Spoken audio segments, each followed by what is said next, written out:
안녕하세요. 9월 결산하겠습니다.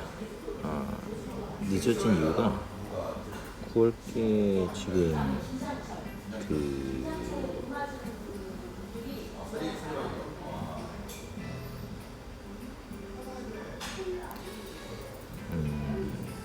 9월 결산을 하는 걸 잊어버렸었습니다.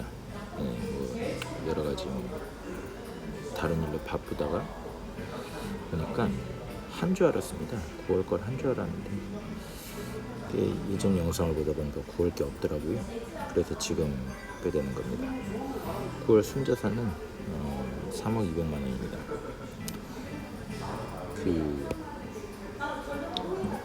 첫 번째 계좌 같은 경우는 1,400만 원 손실이 있었고요. 두 번째 계좌 같은 경우는 미미하게 몇만 원 수익이 있었습니다. 그리고 500만 원은 추가 입금이 있었고요. 그래서 현재 자산은 3억 200만 원입니다. 요새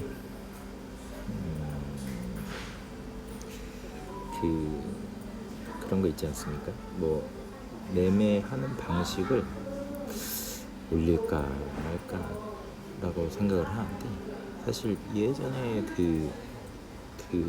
뉴욕 주민 분도 얘기를 하셨지만, 개개인이 다 자금 여력, 성향 모든 게 다 다른 상황에서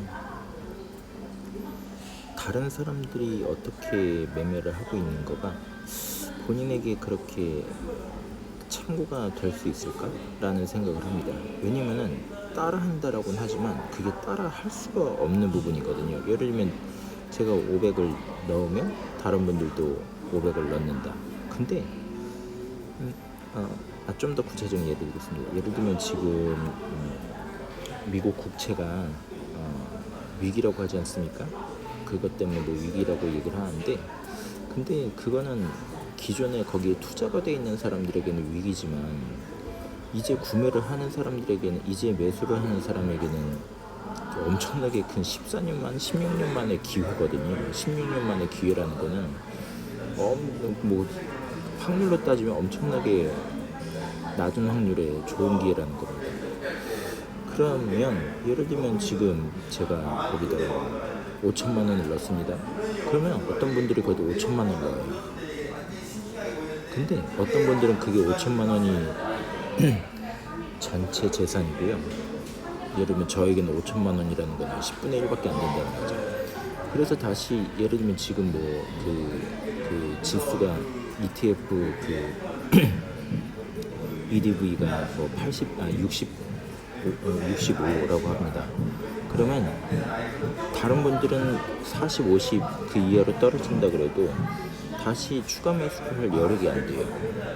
그런데 예를 들면 저는 10분의 1이란 말입니다. 그럼 65에서 50, 50으로 떨어지면 다시 10분의 1, 5천만 원.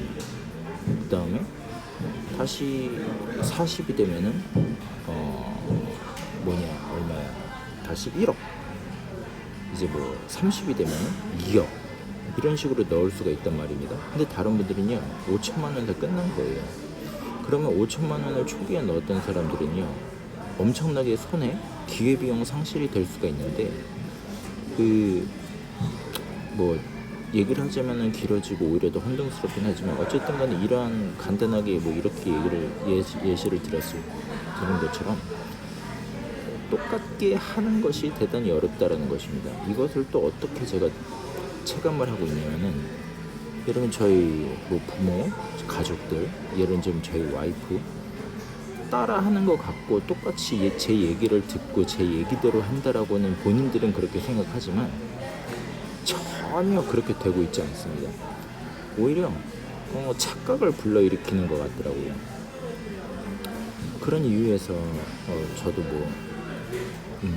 저 같은 경우는 매매 방식이라든가 이런 거를 공개하고 있지 않은 게 방금 말씀드린 이런 이유, 그 외에도 여러 가지 이유가 있을 겁니다.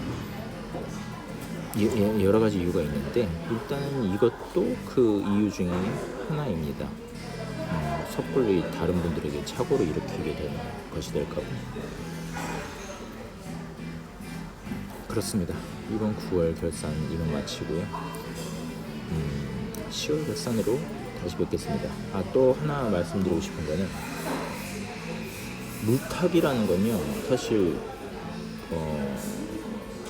절대로 망하지 않는 자산이라면은 무한정 물타기라는 게 되게 좋습니다.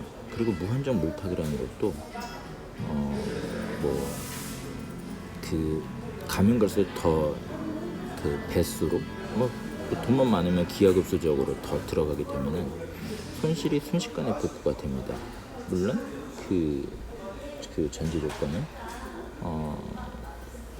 이런 물타기를 하는데 안정적인 거는 가장 안전한 자산이 되겠죠. 가장 안전한 자산이라고 하면은 금 혹은 달러 혹은 미국 국채 이런 것들이 있을 겁니다. 그럼 어떤 분들은 또 이렇게 얘기하실 거예요. 걔네들이라고 망하지 않으란 법 있냐? 금이라고 항상 언제까지고 그러란 법 있냐? 없습니다. 그러란 법은. 그런데 확률이라는 걸 존재하지 않습니까? 확률적으로 혹은 상대적으로 미국 국채보다 더 안전한 나라의 국채가 있나요? 미래 몇십 년, 몇백 년이 지나오면은 바뀔 수도 있고 내년에, 내후년에 이럴 수도 있겠지만 그조차도 확률적으로 생각했을 때는 불가능이라는 확률이라는 겁니다.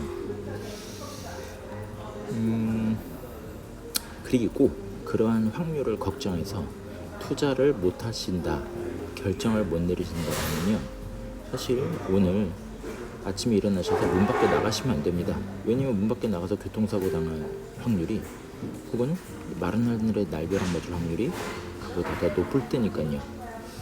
그러니까 만약에 걱정을 하신다면 일관된 어떤 걱정을 하시는 게 합리적인 그 사고방식일 텐데,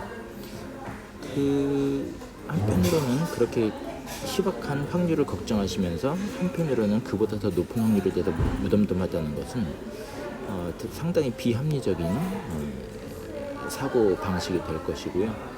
그러한 사고방식은 투자의 일관성을 갖게 하기 힘듭니다. 어렵습니다. 물론 여기엔 또 말이 이렇게 나올 겁니다. 투자의 일관성이라는 게 있는 게 과연 좋은 것인가?